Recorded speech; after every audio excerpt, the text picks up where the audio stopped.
Hello, good morning and welcome. It's Tuesday, June the 24th. Ceasefire, we are told, between Iran and Israel. But no such luck inside the Labour Party, where over 100 welfare rebels have shown their hand and vowed to defeat Keir Starmer's disability cuts. My name is Sam Coates of Sky News. With Anne McElvoy from Politico, and welcome to Politics at Sam and Anne's, the 20-minute podcast that gives you everything you need for the day ahead in British politics in time for your commute. The Prime Minister flies to a meeting of NATO leaders in The Hague today after Cabinet to meet other world leaders, presumably giddy like the rest of us at the extraordinary pace of events. Oh gosh, yes. Yesterday, Iran retaliated against America for its Saturday attack. So the Islamic Republic fired missiles into the largest US base in the Gulf, which is in Qatar. But in doing so, no US personnel were killed, and Iran actually signaled to allies that the attacks were coming in advance. So America knew pretty precisely what was about to happen. And the limited nature of the attack actually prompted Donald Trump to thank Iran. He wrote that now Iran had, quote, gotten it all out of their system, perhaps the region can proceed to peace and harmony.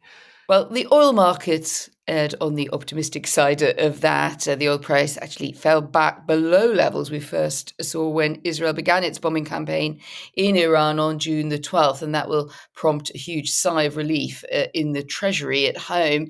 The prospect of higher prices on just about everything, one of the many headaches facing the Chancellor, Rachel Reeves. But Sam, it has been eventful and no mistake in the political parish. What are voters making of all of this, and who is the beneficiary? Well, it's Tuesday morning, so we have for you the YouGov Sky News Times weekly voting intention results. The broad pattern is the one that we've had since the local elections. It remains pretty steady. The political system has Reform unchanged on top at 27, Labour down 1 on 23, Tories on 17, Lib Dems up 1 on 16, so almost parity with the Tories, the Lib Dems there, and Greens on 10. And regular listeners will know that we've been keeping an eye on whether the winter fuel payment U-turn has boosted the party's standing amongst over 65s. Guess what, Anne? Actually, it's the reverse. This week, just 12% of over 65s back Labour, down 2 percentage points. And we're 3 weeks on from that decision. Ouch. Ouch, indeed, because we said last time we'd keep a watching brief on that, wondered if it might turn around to the government's advantage, but that has not happened.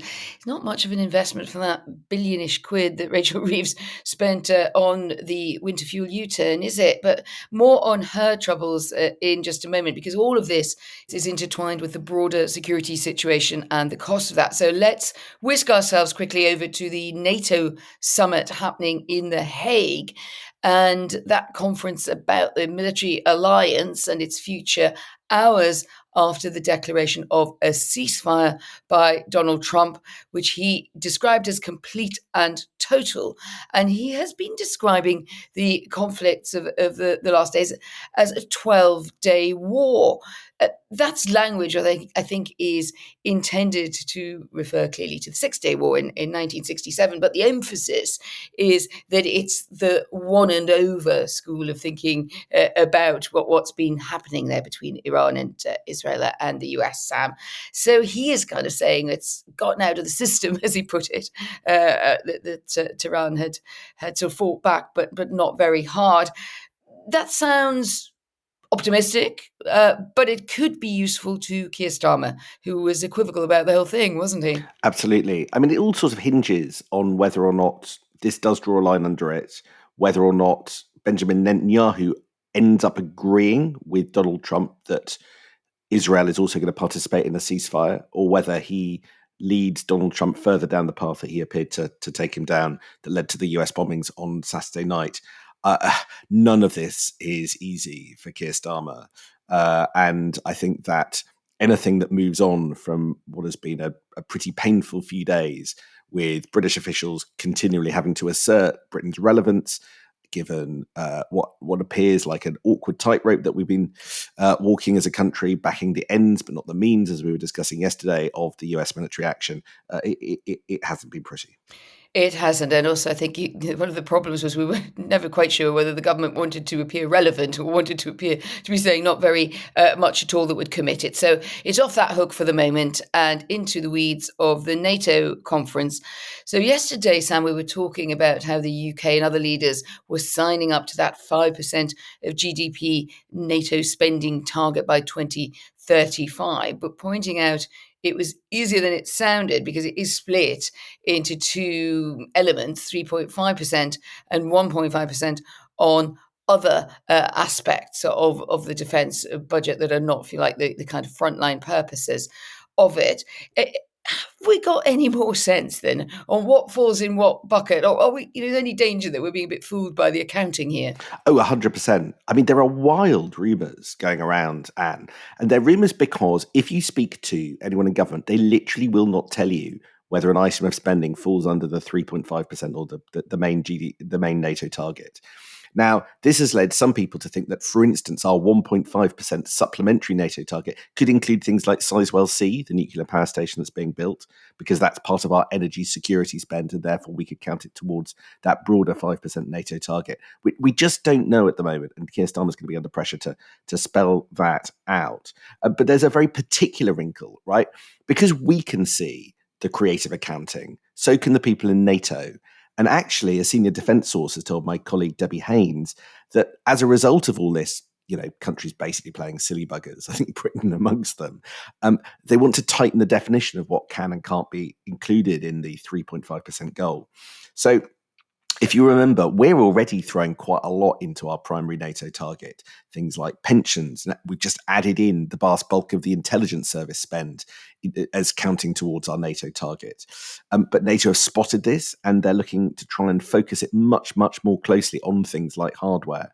And if that is discussed and agreed at NATO, that is potentially problematic because this government has done its sums and can only just claim to be meeting the various targets it's signing up to if things that are currently deemed in scope within the budget are deemed out of scope and the Treasury needs to find more money. Well, that's just yet another spending pressure for Rachel Reeves, and the Treasury would have to redo its sums. I don't want to sound like I know what's going to happen in the future at the NATO summit, Sam, but I tell you're absolutely right there about NATO getting very antsy about big countries putting things into the defence budget that it says it would have happened already. And pensions is a great example there. I think there was some pushback against it. Germany often spends very heavily on pensions, and I think they were told very firmly, it's been a big story in Germany, that pensions, you couldn't just raise pensions for people who used to be in the army or end up leaving relatively young and then call that defence. So you're right, they are completely on it, and it'd be interesting if they apply the same sort of stern rigour to the UK. So to me, it seems like everybody agrees on this 5% target, which even a little while ago would have been quite controversial. But this, how quickly do you get there and by what means? And according to this morning's London Playbook from Politico, Keir Starmer has said the new definition would mean that Britain will spend 4.1% of GDP on defence by 2027, up from 2.6%. That is quite a sharp rise, isn't it? I mean, you really do have to find, quite a lot to move that along. However, Number 10 has refused so far to say how this figure was calculated or what is included in it. Neither do we know how the extra 40 billion necessary to then hit 5% by 2035 would be raised. Maybe there will be more on that as the summit goes along.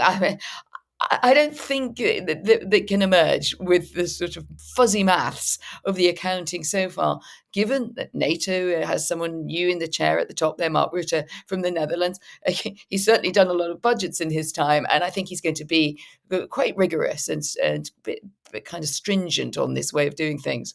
I hope somebody asks about Sizewell C and whether that counts towards the extra 40 billion. It's easy to sideline the other two conflicts that are going on at the moment, given what's going on with Iran and Israel. But one of the jobs, as it were, of the NATO summit is just to shine a spotlight on the fact that there are really important wars going on elsewhere. There's Israel in Gaza and then Russia in Ukraine. And if it wasn't for what was happening in Iran, we'd be hearing a lot more about both. President Zelensky was actually trying to sort of raise consciousness about all of this in the UK yesterday.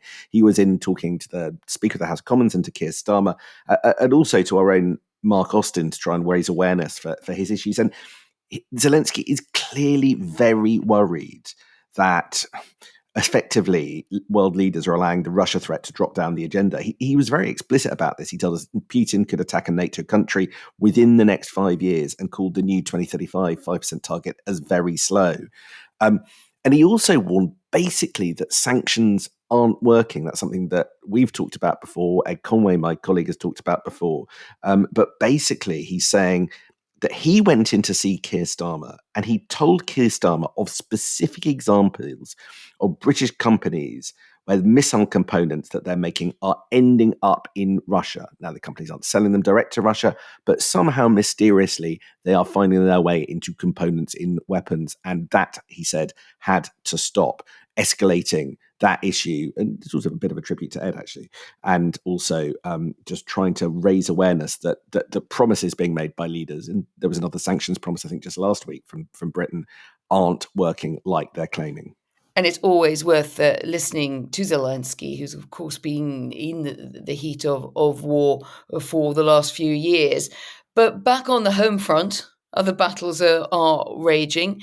108 Labour MPs have gone public with their opposition to the welfare and disability cuts. And they're threatening to sink the government's plans for that after weeks of frustrations about proposed changes to universal credit and the personal independence payment, the PIP. Now, London Playbook saying 13 Labour committee chairs, including veterans like Meg Hillier, who are taken very seriously among MPs, are putting down that amendment which could kill the welfare bill at its second reading next Tuesday if it were voted through. They want more consultation on reforms under which fewer people would be eligible for PIP. They want more consultation on the reforms, and particularly they're focused on eligibility for PIP and the numbers who are targeted there, and an extra $1 billion spent on getting people back into work. I mean, there are always lots of bits and bobs to amendments about welfare, proposed welfare legislation, Sam. But what strikes me from this is you've got quite kind of grown-up MPs and committee chairs and former committee chairs saying, we're really not happy with this, almost kind of rewrite the policy. Does that start to get a bit dangerous for the government? Oh, it's massively dangerous. This is a moment of peril, and there are so many red flags. You mentioned Meg Hillier, who put down this amendment. She's the Treasury Select Committee chair, for those that don't know, and a sort of, but also an emblem of Labour reasonableness, and not somebody that many people on the Labour benches find themselves fighting and disagreeing with because of the tone in which she does things and the thoughtful approach that she has. And what she is doing by leading this debate is making it so much harder for the government. And the government, it doesn't look to me like it's in a completely comfortable place because of different divisions. So I was telling you last week that I think the Whip's office are saying they're not sure that they've got the numbers to push this through, even though Labour won a landslide majority of 100, has a majority of 165 at the moment. It's not sure that this rebellion isn't big enough if all the opposition parties voted against it next week or further down the track in order to withstand those sorts of numbers. But despite the Whip's warning, it seems like the Treasury and Number 10 are just pushing ahead regardless, presumably because to backtrack would be to create another financial black hole for Rachel Reeves. I think the Treasury literally cannot afford this U-turn. And also, nor can it, as we've said before, afford to signal weakness to an already jittery market. This is a massive debt pile that the government's sitting on. Because if you give in to this, like you gave in to winter fuel allowance, what next? Will there not be pressure for more and more and more spending, at which point the debt pile becomes a bit unsustainable? And one more red flag, and this was Tamara, my colleague, Tamara Cohen, was saying this. So Liz Kendall went in to the PLP last night in order to sort of hold the line and say that the welfare bill is rising unsustainably and we can't spend our way through this, and it's not social justice to just throw more money at the system. But she was holding the line in quite a sort of firm way as the 108 name rebellion was being published. So it was almost like they were tone deaf. They didn't seem to know that it was coming at that moment. I was picking up huge actual anger from MPs as I was heading back last night. One of them was saying to me, one Labour MP who's not on, the hard left at all. He said, look, this government are facing defeat in the face. They need to back down and come back with something more reasonable. Nobody's opposed to the principle of welfare reform, but we can see that this is all being done cack-handedly. And then they said, if they try to plough on, they will lose, and nobody wants that. It will understandably be viewed as a confidence issue. The demands are entirely reasonable that we're making. Now, I wouldn't put too much emphasis on one rebel saying it's a confidence issue, but you can see how this escalates into something really serious if the government loses effectively part of a big chunk of its welfare plan, is unable to come back at any point in this parliament for more welfare savings. If this is where they're unable to hold the line. And again, just signalling that they aren't in charge and have misread their party to the extent where it loses a vote when it has a massive majority. This is really, really treacherous waters.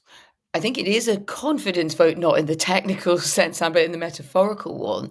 Because what a nightmare for Keir Starmer, because he's facing a remarkable challenge to his authority after just 12 months in the job. And if the government can't get these cuts through with a 156-seat majority and loads of young MPs hungry for ministerial advancement, then what hope does it have for its future efforts to constrain costs? And we've just been talking in the other context about needing more money to really put meat on the bone of that defence spending. So I think this is clearly very important and contested. People feel so strongly about the welfare and disability cuts. But it's also a bigger test. It was when Keir Starmer says, well, I want the money saved here and spent there.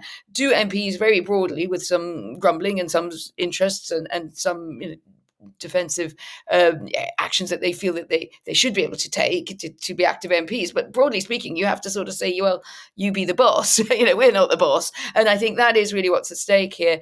Very tiny detail I've got to add before, because you mentioned Meg Hillier as a sort of emblematic of common sense. I spent years at the school gates with Meg Hillier, the children in primary school together.